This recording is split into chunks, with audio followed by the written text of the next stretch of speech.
Assalamualaikum warahmatullahi wabarakatuh. Perkenalkan, nama saya Ilham bin Rabbani, NIM PO 712002000064. Saya mahasiswa dari Poltekkes Kemenkes Jambi, tingkat 1B, D3 Keperawatan. Saya akan menjelaskan PDOS praktik gizi dan diet pada ibu hamil anemia dengan dosen pengampu Ibu Junita, SPD Enkes.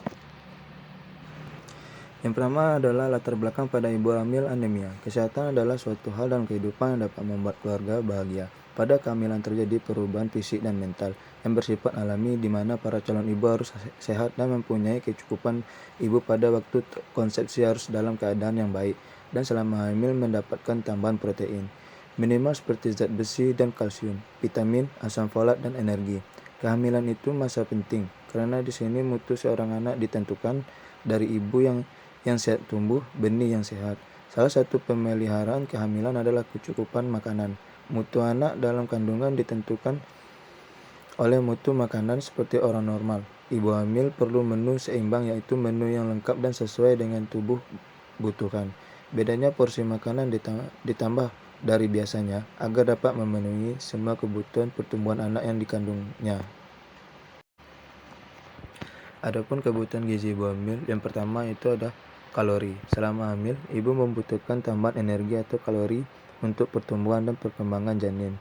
Juga plasenta, jaringan payudara, cadangan lemak, serta untuk perubahan metabolisme yang terjadi di trimester 2 dan 3. Kebutuhan kalori tambahan ini berkisar 300 kalori per hari dibanding saat tidak hamil.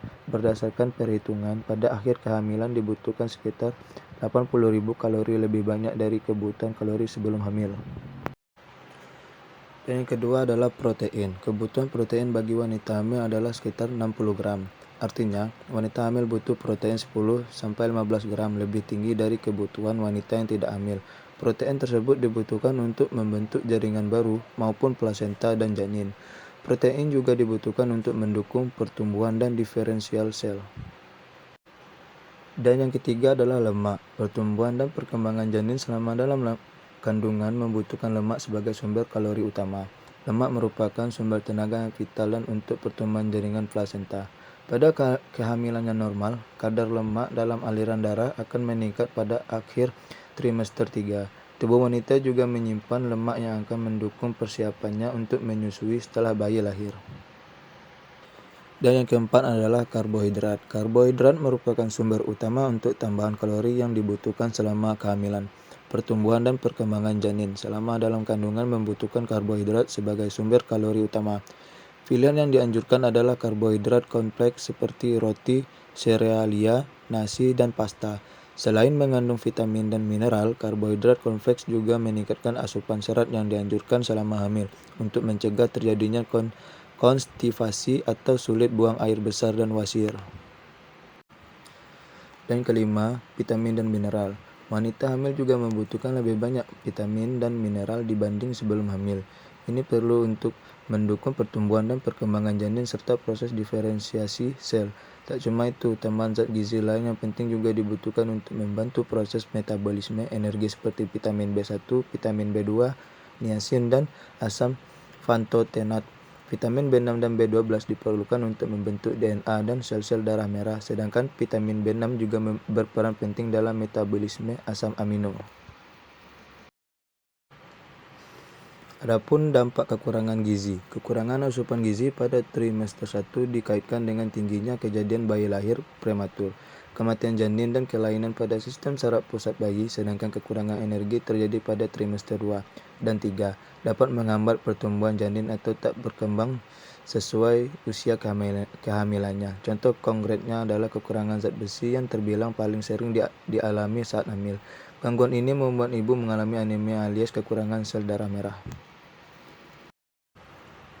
Anjuran khusus, ibu hamil sebaiknya mengonsumsi sedikitnya 2 gelas susu sehari, atau kalau tidak, santaplah hasil produksi ternak lainnya. Ingat, keanekaragaman bahan makanan merupakan kunci dari menu makanan bergizi seimbang.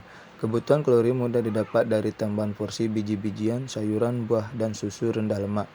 Jika ibu baru mengonsumsi menu bergizi setelah beberapa minggu kehamilan, diharapkan keterlambatannya tidak melampaui masa trimester 2, yang merupakan masa pertumbuhan janin terbesar.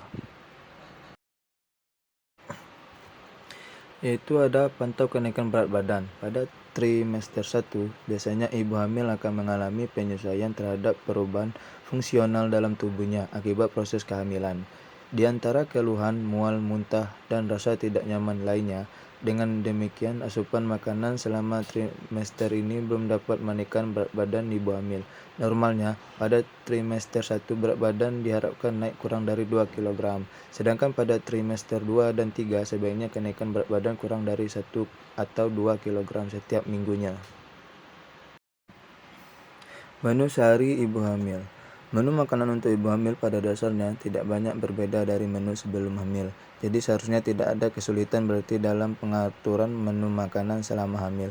Nah, berikut bahan makanan yang dianjurkan dalam sehari, yaitu kelompok bahan makanan dan porsi. Roti, serealia, nasi dan mie 6 piring per porsi. Sayuran 3 mangkuk, buah 4 potong, susu, yogurt dan atau keju 2 gelas. Daging, ayam, ikan, telur, dan kacang-kacangan 3 potong, lemak dan minyak 5 sendok teh, gula 2 sendok makan. Dan selanjutnya adalah anemia pada ibu hamil. Untuk menegakkan diagnosis anemia kehamilan dapat dilakukan dengan anamnesa. Pada anamnesa akan didapatkan keluhan cepat lelah, sering pusing, mata berkunang-kunang, dan keluhan mual muntah lebih hebat pada hamil muda. Pemeriksaan dan pengawasan HB dapat dilakukan dengan menggunakan alat suhu. Pemeriksaan darah dilakukan minimal 2 kali selama kehamilan, yaitu pada trimester 1 dan trimester 3. Dengan pertimbangan bahwa setiap ibu hamil mengalami anemia, maka dilakukan pemberian Preparat FE sebanyak 90 tablet pada ibu-ibu hamil di puskesmas. Cara pengobatan anemia dalam kehamilan.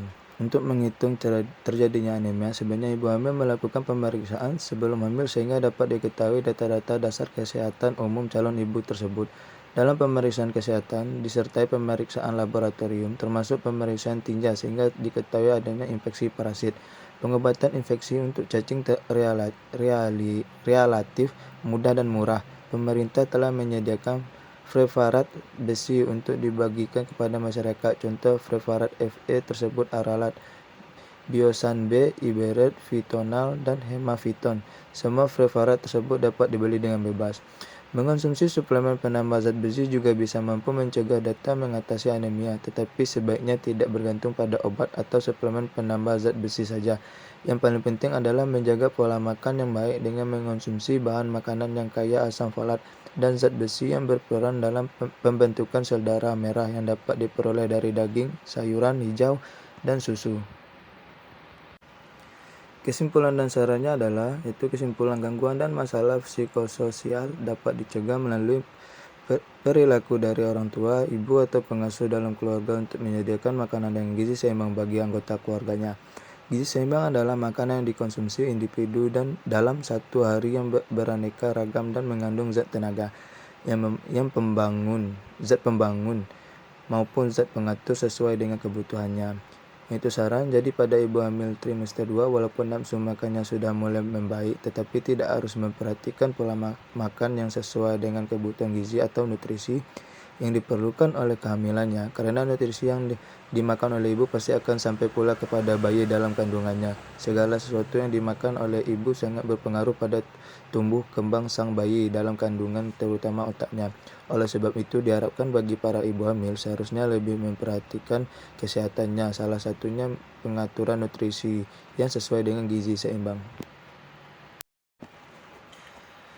Sekian video tugas UAS praktik gizi dan diet pada ibu hamil anemia. Saya akhiri. Wassalamualaikum warahmatullahi wabarakatuh.